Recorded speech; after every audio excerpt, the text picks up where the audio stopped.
How's it going, everybody? Welcome to the next episode.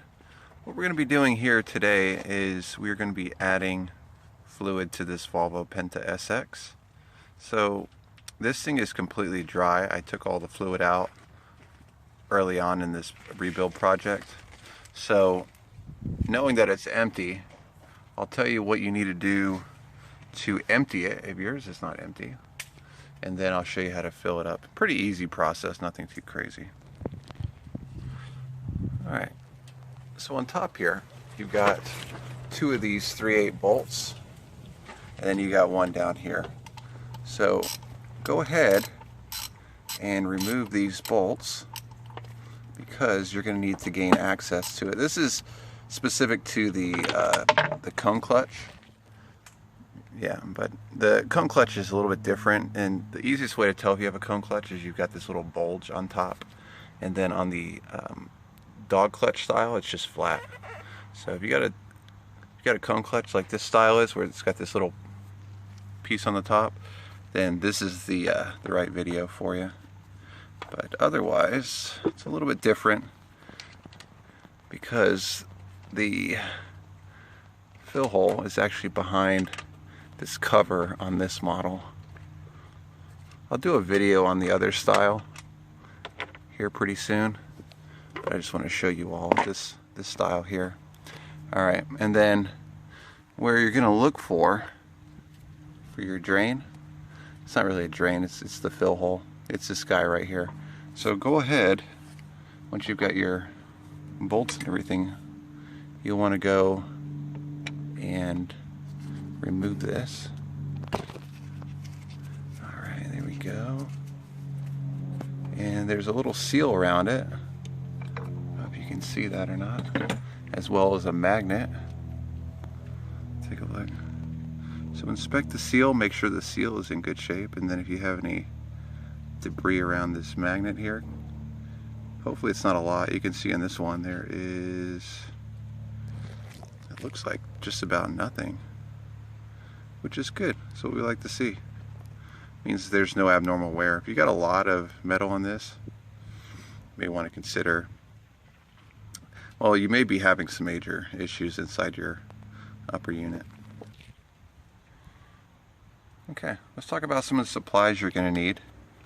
You can find this guy right here at your local, Walmart or wherever. But it's basically the way you fill this is you're going to fill it from the bottom, and you're going to push fluid from the lower unit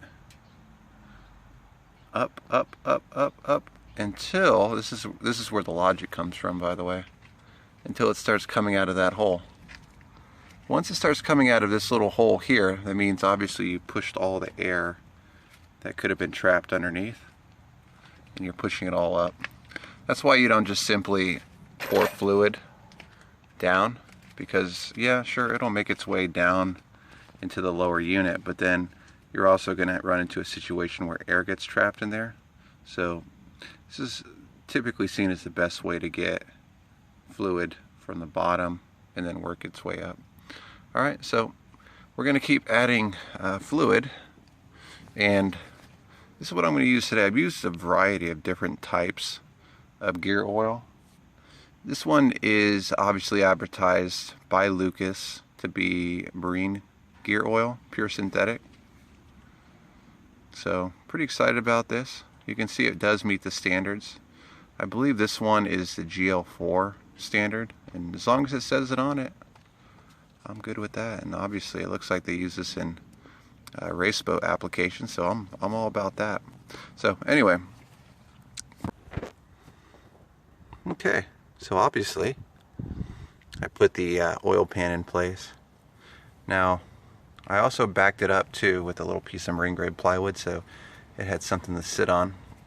But basically what you're going to do is take your flathead and you'll loosen up this bolt down here. Now mine, as I said earlier, is already empty, so it's not going to be full. If anything, you may have one little drip in there. Let's see if we can get this flathead in place. Alright, mine's already loosened up here, so alright, see if we can get it off. There we go. Just a little dribble out of there. And what is coming out is actually pretty clear, but I'll probably let that drain out for a little while in this pan, and then I'll go ahead and reinstall it. This is a good time as well to check your seal around here, and this is magnetic too, so if you see a lot of metal around there, you may have some lower unit issues going on, so keep that in mind. So anyway, I'll go ahead, set that down, and just watch this for a little bit. And in the meantime, what I'm going to do is I'm going to hook up the little apparatus that attaches to this and get this thing ready to start putting the gear oil in. Okay, let's pull the top off here. Good. And attach this little guy in place. Okay, so what you're going to want to do first here is, before you install this in the bottle, you want to thread that little guy in place, because it is kind of a pain to do as it is. So if you put this whole thing inside the bottle, you're gonna run into some problems. So go ahead and thread it in first. Make sure you get it, just finger tight like that, and then go ahead and put the pumper in the bottle there. Okay, so here we go. Start adding some of the gear oil in here, see what happens. Wish me luck. Okay, looks like it is taking pretty well.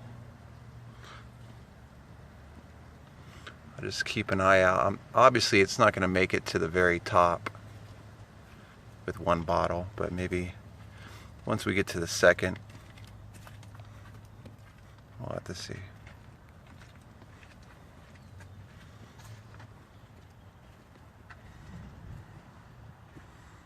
Okay.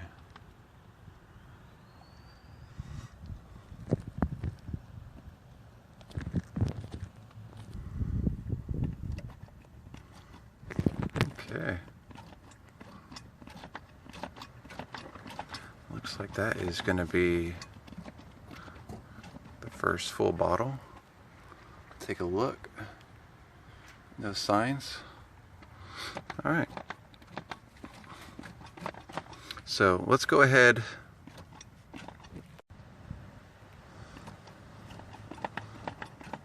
All right, let's go ahead now and switch over to the second quart.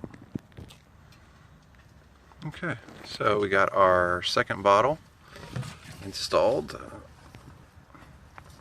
Let's go ahead and pump this up, and we'll keep an eye out on this hole here. Let's see if any gear oil comes out anytime soon. But anyway, we'll just keep at it. Okay, so that is 2 quarts. And no sign of drips yet, so we'll go ahead now and move on to our third quart and see if we can get any, see how much more it's going to take. Okay, so it looks like it's going to take just over 2 quarts, because check it out, I got my hand on the pump, I'm going to barely squeeze it, and you can see fluid proportionately comes out as soon as I do that. So we're going to call that good. Let's go ahead now and put that plug back in, and then we'll check on top up here to make sure it's at the right level.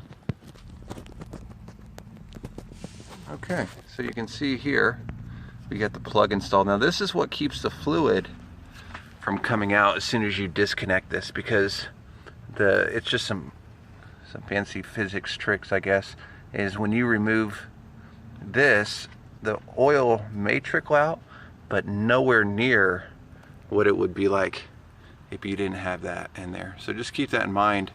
You will need that in place before you disconnect that little guy down there, because otherwise you're going to run into some major problems. So anyway, let's go ahead back on top up here. And before we disconnect, let's go ahead and take this out and check and see what the fluid level looks like according to the dipstick.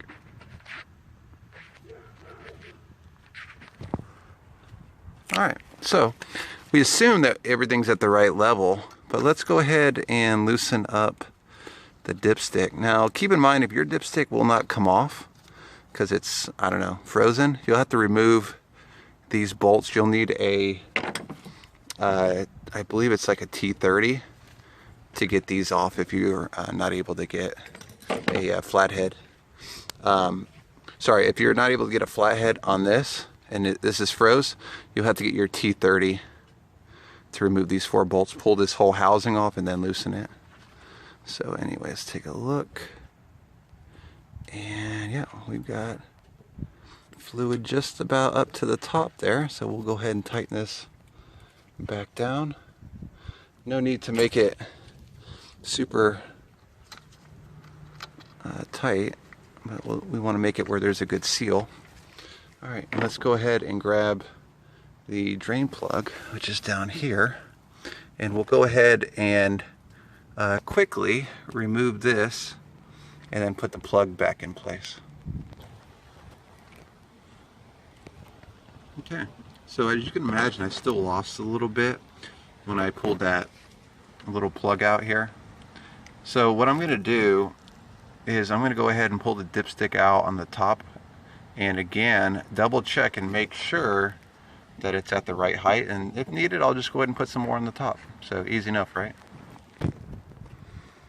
Okay, and we are just about at the top, so let's call this good. Hope you liked the video. Hit that subscribe button if you thought this was a helpful video. Maybe throw some likes my way as well. Let me know if you have any further questions or concerns, but that is gear oil change on a Volvo Penta SX. As always, we'll catch you on the next episode. Have a good one, everybody.